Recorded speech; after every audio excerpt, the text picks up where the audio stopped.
Ils nous attaquent et en vérité mettent directement en jeu notre existence. Avant de vous laisser retrouver vos programmes, je veux encore vous dire, à titre d'exemple, que si 1% des téléspectateurs qui ont regardé nos émissions de fin de semaine donnaient chacun 120 €, nous serions sauvés, totalement libérés. Oui, TVL peut renaître plus forte. C'est vous seul qui décidez. Alors, mobilisez-vous et mobilisez vos amis. Vite.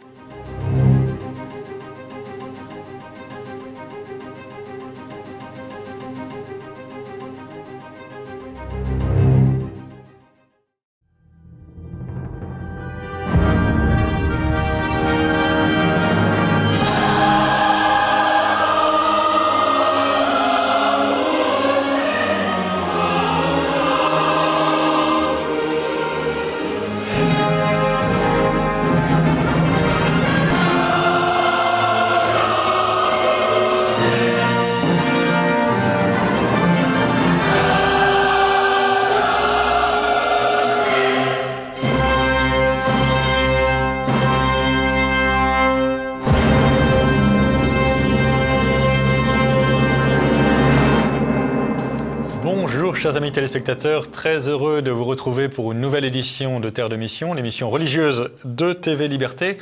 Au programme aujourd'hui, 2 séquences comme la semaine dernière. Une sera consacrée à discuter avec Aymeric de Malessie, le président de l'Association universelle des Amis de Jeanne d'Arc. Aymeric de Malessie organise en septembre prochain un grand pèlerinage pour lancer un peu les fêtes jubilaires pour Jeanne d'Arc. Le 2025 est le 6e centenaire des apparitions de Saint-Michel à Sainte-Jeanne d'Arc. Et donc à cette occasion-là, les 27 et 28 septembre, l'Association universelle des Amis de Jeanne d'Arc organise un pèlerinage à Domrémy, où l'association, les pèlerins seront reçus par l'évêque de Saint-Dié. Il y aura une messe pontificale qu'on célébrait aussi par l'archevêque de Reims. Voilà, il y aura beaucoup de personnalités, de conférenciers, d'artistes, etc. Très beau programme de pèlerinage et surtout, c'est l'occasion de fêter, du côté de Jeanne d'Arc, de fêter le Jubilé de l'Espérance. Vous savez que le pape François avait lancé une année jubilaire consacrée à l'Espérance et, comme le dit volontiers Aymeric de Malessie, Jeanne d'Arc est aussi une des saintes de l'Espérance, peut-être même la sainte de l'Espérance pour la politique française. Puis, je vous proposerai de nouveau quelques pistes de lecture pour l'été. Voilà des recensions d'ouvrages qui sont parus récemment.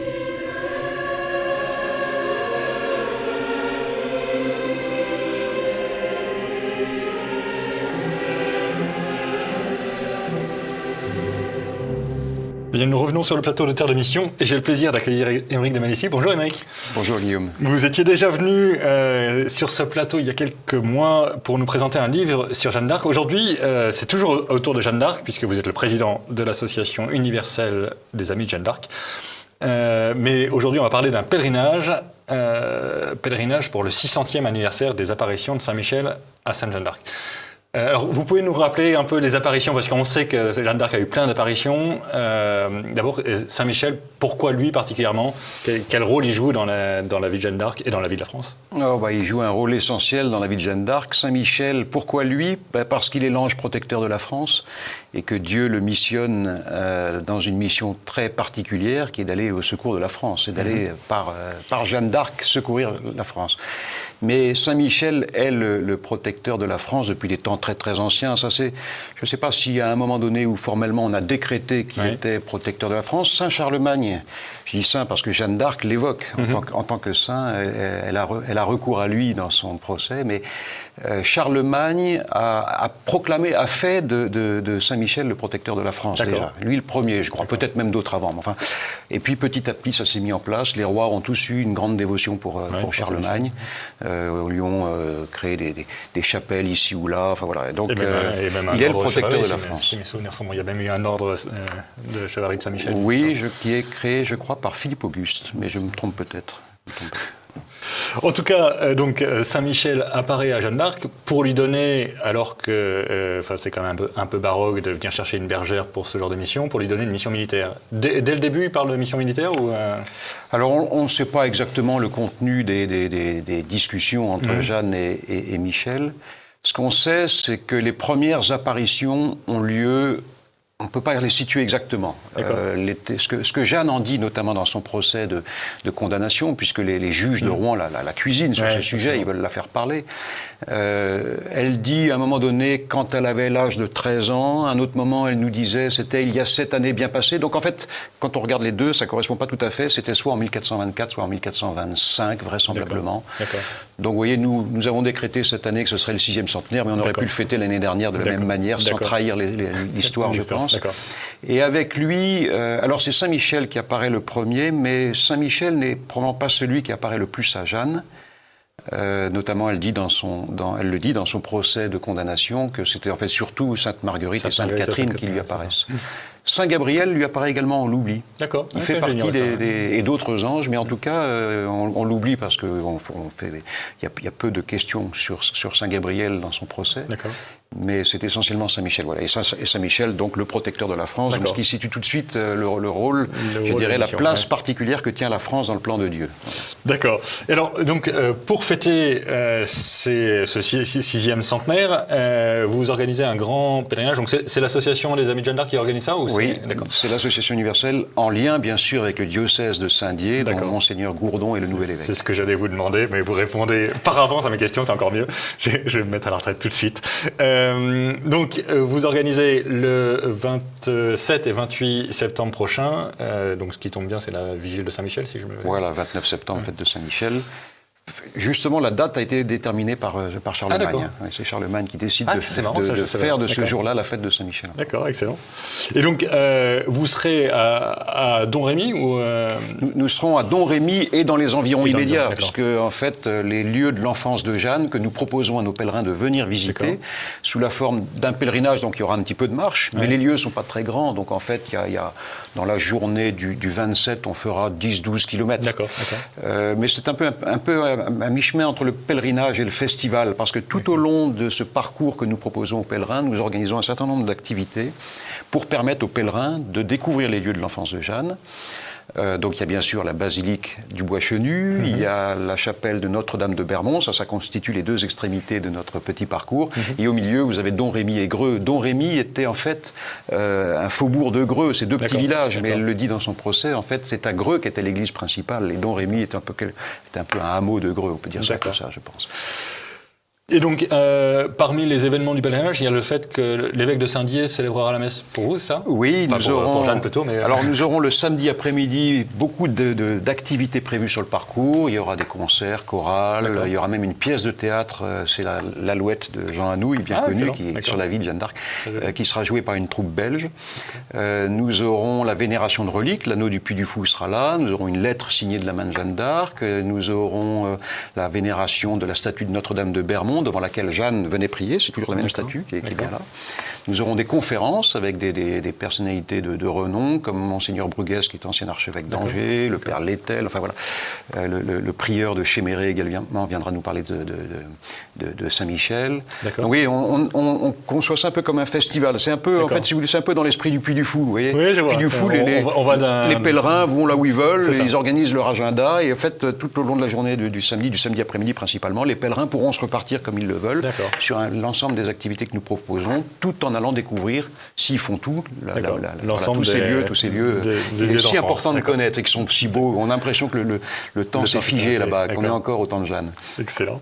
Et donc la messe est célébrée par Monseigneur de Saint-Dié, mais aussi, vous me disiez, qu'on célébrait par l'évêque de Reims, c'est ça ? Oui, alors le soir, nous invitons le soir sur le parvis de la basilique à un grand rassemblement de tous les pèlerins pour une veillée de prière suivie d'une messe pontificale. Donc il y aura effectivement Monseigneur Gourdon, il y aura l'archevêque de Reims, Monseigneur Moulin-Beaufort, il y aura d'autres évêques, il y aura même un évêque américain qui viendra. Et suivi ensuite d'une nuit d'adoration. Voilà, l'idée étant que ce pèlerinage, nous l'inscrivons dans le cadre du Jubilé de l'Espérance. Parce que Jeanne est une grande sainte de l'Espérance, il faut lire son procès pour s'en convaincre. Nous l'inscrivons dans le cadre du Jubilé de l'Espérance. Les pèlerins pourront obtenir l'indulgence jubilaire, accordée par Monseigneur Gourdon. Et donc, nous voulons prier tout particulièrement à l'occasion de ce pèlerinage pour la France qui en a tant besoin et pour l'Église qui en a tant besoin aussi. Voilà. D'accord, excellent. Et vous me disiez aussi qu'il y avait la messe traditionnelle le lendemain, c'est ça? Oui, alors en fait, il y a donc deux grandes messes. Il y a la grand-messe pontificale célébrée par Monseigneur Gourdon, qui sera la messe de Sainte-Jeanne d'Arc, le samedi soir, à l'occasion, après la veillée. J'ajoute au passage d'ailleurs que nous aurons parmi nos invités la toute jeune Jeanne d'Arc d'Orléans, qui sera présente et qui portera un étendard que nous avons fait faire pour l'occasion et qui sera béni sur place pendant la veillée. Et à la suite de cette bénédiction de l'étendard, nous aurons la bénédiction de toutes les Jeannes et de tous les Michel présents. Donc j'invite toutes les Jeannes et tous les Michel, tous les porteurs de ces beaux prénoms, à venir participer à ce pèlerinage et recevront une bénédiction spéciale. Particulière. Alors, donc, chers amis téléspectateurs, si vous ne vous appelez ni Jeanne ni Michel, vous êtes quand même bienvenus. Oui, bien sûr. Non, parce qu'il faut aussi remplir, l'objectif c'est aussi qu'il y ait du monde et qu'on soit nombreux à prier pour la France à cette occasion. Nous espérons quelques milliers de personnes. Et le lendemain, nous aurons, avec bien sûr l'accord de Monseigneur Gourdon, évêque de Saint-Dié, la messe qui sera célébrée par le père abbé de l'abbaye de la Grâce, le père Emmanuel-Marie Lefébure, qui viendra célébrer une messe chantée dans le rite tridentin, donc sur le parvis de la basilique. Donc voilà, deux messes, deux belles messes. Il y aura le dimanche également d'autres messes à Domrémy, à Greux, voilà. Mais la grande messe du dimanche, ce sera la messe de Saint-Michel. Excellent. Donc vous attendez quelques milliers de personnes, c'est ce que ça vous dit? Oui, enfin en tout cas nous travaillons. Tous nos efforts tendent vers ce but, c'est rassembler quelques milliers de personnes. D'accord. Et après, la suite des festivités, parce que donc vous commencez à célébrer les apparitions, mais évidemment l'épopée de Jeanne commence plutôt en 1429, donc à Orléans. C'est-à-dire que les 3 années de vie publique de Jeanne, effectivement, c'est de mai 1428, la première fois qu'elle va à Vaucouleurs, qu'elle va rencontrer Baudricourt, pour la première fois, c'est en mai 1428, et ça s'achève en mai 1431. Donc on a très exactement 3 années de vie publique. Et avant, on est dans la vie un peu cachée de Jeanne, la vie à Domrémy et Greux, mais qui est quand même très importante dans son histoire, puisque c'est les années de sa formation, entre les premières apparitions jusqu'à son départ pour Vaucouleurs, puis bien sûr les apparitions continuent après, tout au long de sa carrière politique et militaire. Jeanne a des apparitions, elle en a encore tous les jours en prison à Rouen. Mais donc vous avez quand même comme projet de continuer ces commémorations, ces pèlerinages après donc 2029, c'est ça? Oui, cet événement que nous marquons avec le 6e centenaire des apparitions, dans notre esprit, c'est le premier d'une longue série. D'accord. Et nous espérons, un peu comme on pousse une boule de neige, la faire grossir au fur et à mesure des années. Alors nous portons beaucoup de projets. Par exemple, nous avons un partenariat avec SOS Calvaire pour restaurer un certain nombre de monuments joanniques en France, là où il y a des petites villes ou des églises d'ailleurs qui n'ont pas forcément les budgets pour le faire. Nous voudrions pour 2028, au moment où vont commencer les célébrations de ces 3 années, refaire une beauté à un certain nombre de ces monuments. Et voilà, donc l'association SOS Calvaire nous aide à atteindre, à remplir cet objectif. Voilà. D'accord. Et puis à terme, alors bon, il y aura toutes les célébrations, il y a beaucoup de choses qui vont se faire sans attendre mon association, et heureusement, la Jeanne d'Arc n'appartient pas à mon association, et nous encourageons toutes les initiatives. Bien sûr, je pense que des grandes villes comme Reims, Orléans, Rouen vont célébrer avec faste, j'espère, le 6e centenaire. On peut espérer quand même, si elles ne le font pas, ça serait quand même fâcheux. Mais nous aimerions aussi offrir un ensemble de statues assez uniques à la ville ou à l'église de Rouen, on va leur proposer, nous y travaillons déjà, représentant Jeanne au bûcher. Alors il y a déjà plusieurs représentations de Jeanne au bûcher qui existent, mais celle que nous allons leur proposer sera unique, parce qu'en fait c'est 2 personnages. Ça sera Jeanne, bien sûr, sur le bûcher, et on verra ce moine qui porte la croix et qui met la croix sous les yeux de Jeanne. Donc ça sera un ensemble monumental. Très beau. Bon, bah, écoutez, cher Émeric, ça me paraît D'abord, ça me paraît un superbe projet, ça me paraît aussi un énorme projet, mais je suis admiratif de l'enthousiasme communicatif avec lequel vous le présentez. Chers amis téléspectateurs, pour soutenir l'association universelle des Amis de Jeanne d'Arc, pardon, je ne sais jamais dans quel ordre il faut le dire, Association universelle des Amis de Jeanne d'Arc, vous pouvez aller sur le site saintmichel600.fr, Saint-Michel, donc comme l'archange 600, comme le 6e centenaire.fr. Voilà, et vous verrez tous les programmes, moyens de soutenir, etc., les projets en cours. Donc voilà, n'hésitez pas, c'est une très belle œuvre. Effectivement, dans l'état de morosité, pour dire les choses poliment, dans laquelle se trouve la France, on a besoin d'un peu de l'espérance joannique. Vous voulez rajouter quelque chose sur le pèlerinage? Qu'est-ce que vous voulez qu'on qu'on se dise raison d'aller à Domrémy le 27 et 28 septembre prochain? C'est un pèlerinage qui s'inscrit dans le cadre du Jubilé de l'Espérance. Vous venez de le dire, c'est l'espérance qui nous anime. Vous voyez, Jeanne est une grande sainte de l'espérance. Il faut lire le procès de Jeanne d'Arc. J'invite tous les auditeurs à lire ce procès qui est magnifique, qui est émouvant. Un des joyaux de la langue française. Un des joyaux de la langue. Et puis surtout dans lequel Jeanne montre toute son espérance. Et donc c'est très bien que nous ayons cette année ce Jubilé de l'Espérance qui tombe au moment du 6e centenaire. Et nous ne pouvions pas manquer cette occasion pour rappeler que Jeanne est la grande sainte de l'espérance. Et effectivement, nous en avons besoin en ce moment. Merci beaucoup, cher Aymeric. Et toutes nos prières vous accompagnent pour réussir d'abord ce pèlerinage et puis toute la suite des commémorations joanniques dont on aura bien besoin. Et nos prières vous accompagnent aussi pour la France. Merci. Merci beaucoup, Guillaume.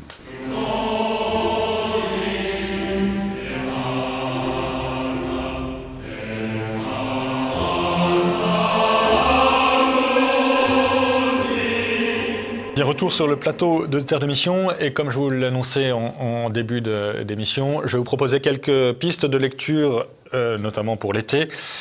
La première piste de lecture qui est tout à fait estivale, c'est un livre de Monseigneur Hayet, le courageux évêque de Bayonne, que vous connaissez sans doute au moins de réputation, qui a écrit un très bel ouvrage qui s'intitule L'Église face au monde moderne, qui est publié aux éditions Première Partie. Et la raison pour laquelle je dis que c'est un ouvrage tout à fait estival, c'est que c'est un ouvrage qui a été un peu écrit pour accompagner la réflexion des évangélisateurs de plage dans son diocèse. Voilà, c'est une réflexion sur un texte de Paul VI sur l'évangélisation, Evangelii Nuntiandi, à propos de l'annonce de l'évangile. Et donc l'évêque de Bayonne propose une lecture de ce texte et nous invite à la mission. Je rappelle quand même que c'est le rôle de tout baptisé d'évangéliser, c'est pas réservé aux prêtres ou aux missionnaires. Voilà, donc Monseigneur Marc Hayet, L'Église face au monde moderne, édition Première Partie. Deuxième ouvrage, le père Édouard-Marie Galès, que vous connaissez peut-être de nom, qui a notamment écrit une magnifique thèse sur le Messie et son prophète, donc qui est un peu un spécialiste de l'histoire de l'islam, des origines de l'islam.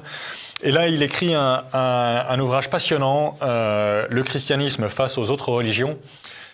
Vous savez qu'un des sujets importants de réflexion théologique depuis quelques décennies, c'est tout ce qui tourne autour de l'unicité de la médiation du Christ, du fameux « hors de l'Église, point de salut ».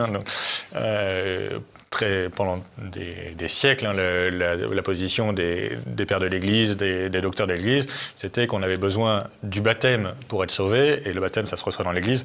Voilà, moi j'ai la faiblesse de croire que c'est toujours vrai, mais donc il y a un grand débat aujourd'hui parmi les théologiens autour de cette unicité de la médiation du Christ.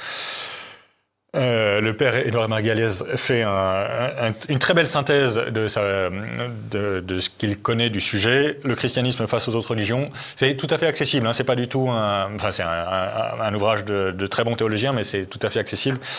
Voilà, le christianisme face aux autres religions, c'est paru aux éditions Artege. Le sous-titre dit tout, hein, le Christ est le centre de l'histoire. Voilà, il n'y a pas beaucoup d'ambiguïté sur le fait que l'histoire a changé de nature avec l'incarnation. Troisième ouvrage, qui est un ouvrage un peu d'actualité. Vous savez qu'on est en plein débat sur l'euthanasie, qui a déjà été voté en première lecture à l'Assemblée, et qui va arriver au Sénat prochainement, enfin qui est déjà arrivé au Sénat, mais qui va être débattu au Sénat à la rentrée. Mathieu Lavagna, que nous avons déjà reçu ici, qui est un jeune apologiste, c'est-à-dire un jeune qui défend rationnellement les raisons de croire. Il prouve pas rationnellement que la foi est vraie. Évidemment, on peut pas prouver la Trinité par la raison. En revanche, on peut prouver que la Trinité n'est pas absurde. Et par ailleurs, on peut prouver, là, en revanche, par la raison, que la loi naturelle, en particulier, empêche la mise à mort des innocents. Et donc, Mathieu Lavagna a écrit un très roboratif petit essai qui s'intitule « L'euthanasie en débat ». C'est sous-titré « Peut-on donner la mort par compassion ?» C'est paru aux éditions Salvator. Voilà, là aussi, si vous voulez un peu vous former pour être capable de répondre à vos voisins, à vos proches avec qui vous avez des discussions sur l'euthanasie, c'est vraiment une très belle synthèse, dense, solide, voilà, rationnelle. C'est pas la religion catholique dit que, c'est la raison nous dit que.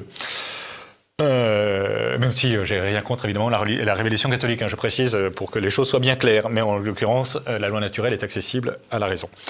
Et dernier petit ouvrage, je parlais la semaine dernière de cette collection que qu'Hora Decima a lancée, la maison d'édition Hora Decima qui est gérée par l'Homme Nouveau. Donc elle a lancé une petite collection de plaquettes. Et là, je voulais vous parler d'une plaquette qui est absolument magnifique, de Cyril Douno, qui est un juriste qui enseigne à l'université de Toulouse, si je crois, et qui a écrit une plaquette qui s'intitule « L'Église hors la loi », alors avec un point d'interrogation, mais il y a plein de signes qui laissent penser que le monde post-chrétien et violemment anti-chrétien d'ailleurs, qui existe sous nos yeux maintenant, qui est né du christianisme mais qui s'est retourné contre lui, ce monde vise à interdire la parole publique des chrétiens. Sur plein de sujets, donc c'est une plaquette qui est très très solide. Ça évoque plein de sujets, de l'enseignement de la morale à la possibilité de professer la foi dans l'enseignement catholique, des choses comme ça. Vous savez qu'il y a des pressions très fortes sur, par exemple, on est quelques-uns à avoir été traduits en justice pour avoir rappelé l'enseignement de l'Église sur le mariage.